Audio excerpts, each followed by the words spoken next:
Hi everyone, ages టాపిక్లోని important question discuss చేద్దాం. చూడండి, మనకి క్వశ్చన్ ఏమి ఇస్తున్నారు, ఎక్స్ మరియు వై యొక్క ప్రస్తుత వయసులు 5:6 ఇచ్చారు. ఓకే, 7 సంవత్సరాల తర్వాత అంటే +7, 7 సంవత్సరాల తర్వాత వాళ్ళ రేషియో 6:7 అయ్యింది. అయితే ఎక్స్ యొక్క ప్రస్తుత వయసు ఎంత అని అడుగుతున్నారు. చాలా సింపుల్ చూడండి. ఫస్ట్ మనం ఎక్స్ వాల్యూని ఫైండ్ అవుట్ చేద్దాం.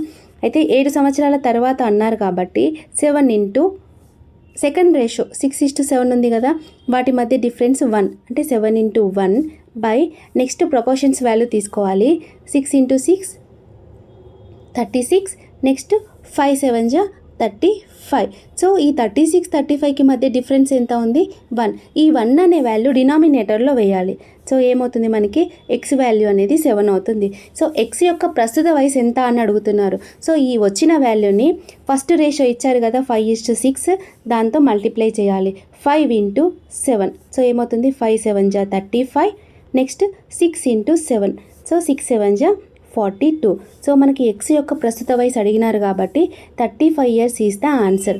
Okay, thank you.